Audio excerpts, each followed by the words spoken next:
Hai guys, jumpa kembali dengan saya Nur Fitriadin di akun Noir Blessed. Kiranya melalui video yang diunggah oleh akun ini boleh menjadi berkat bagi setiap kita.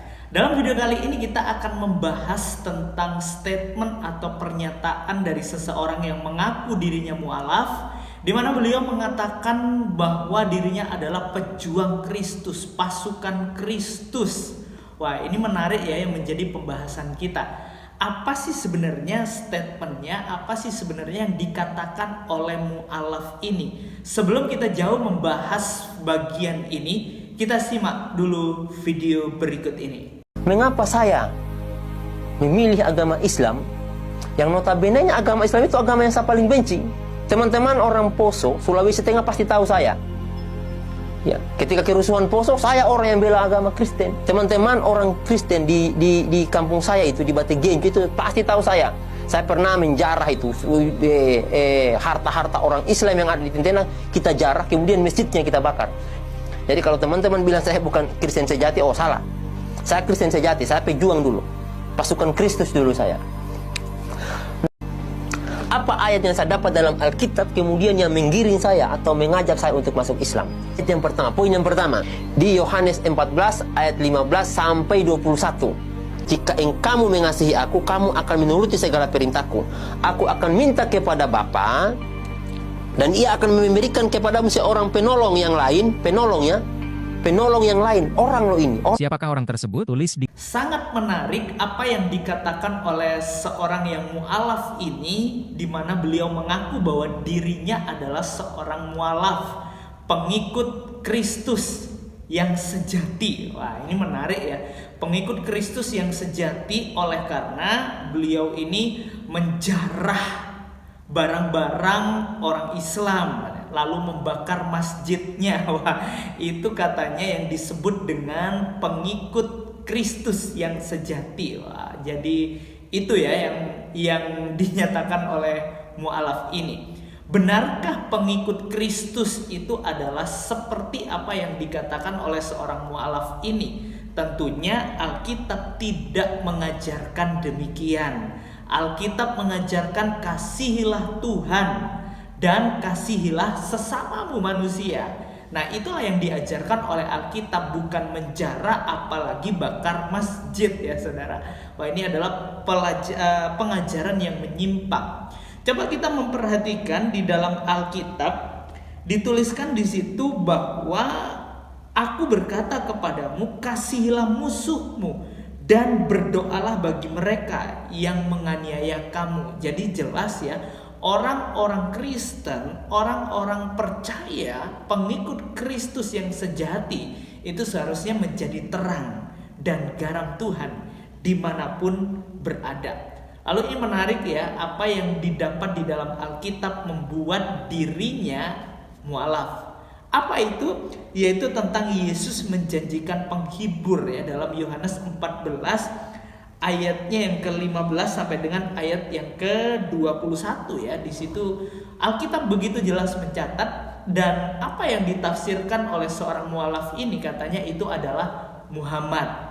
Penolong yang lain itu adalah Muhammad. Menarik ya, jadi pembahasan kita bahas bagian ini. Perikop jelas dikatakan di situ adalah Yesus menjanjikan penghibur, yang ditafsirkan oleh seorang mu'alaf ini bahwa Yesus menjanjikan Muhammad. Jelas ya.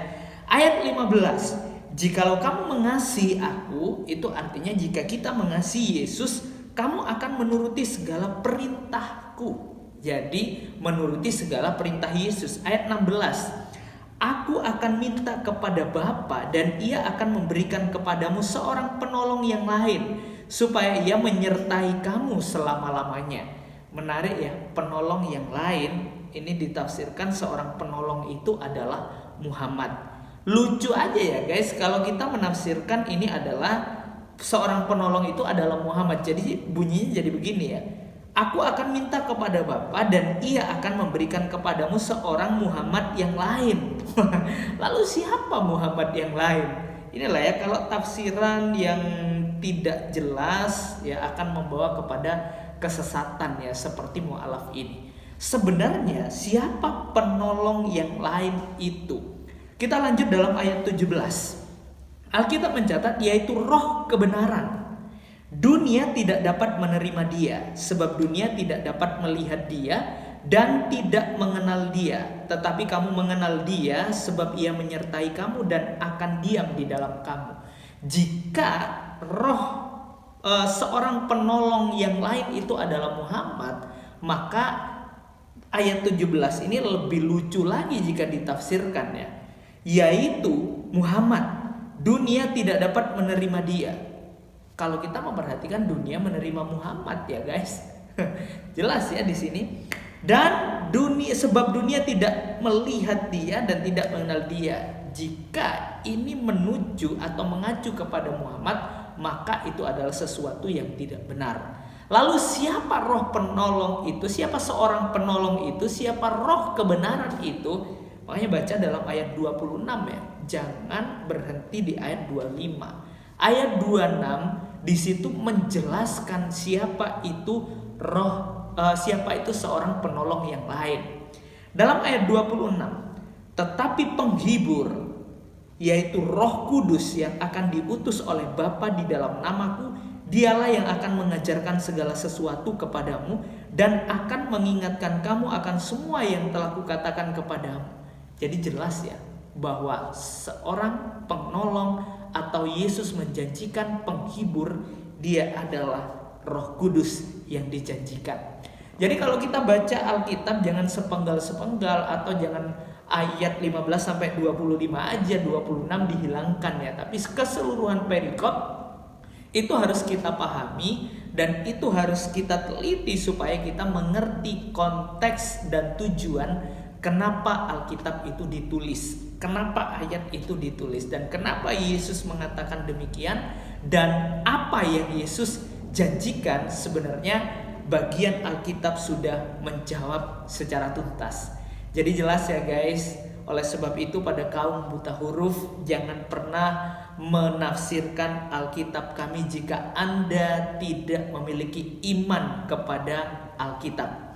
Kalau kita bertanya kepada orang-orang Kristen, tentunya mengerti ya dengan jelas. Dan pengikut Kristus harusnya juga mengerti hal ini, bukan malah bakar masjid, bukan malah menjarah barang-barangnya orang Islam, nggak gitu ya. Karena kita harus mengasihi siapapun dia, dan kita harus tetap peduli seperti apa yang telah Yesus teladankan. Kalau kita pengikut Kristus, kalau kita menjadi pengikut yang sejati, berarti kita melakukan apa yang telah Yesus ajarkan, yaitu peduli kepada orang lain siapapun itu tanpa memandang agama apapun. Dan kita juga belajar untuk mengasihi apapun yang terjadi, meskipun itu musuh kita. Alkitab mencatat kita harus tetap mengasihi dan mendoakan. Ya, biarlah melalui video ini otak kita diwaraskan dan pikiran kita dicerahkan untuk menjadi pengikut Kristus yang sejati, bukan pengajar sesat, dan bukan juga seorang yang buta konteks dalam menafsirkan kebenaran firman Tuhan. Oke, kiranya boleh jadi berkat bagi setiap kita. God bless you.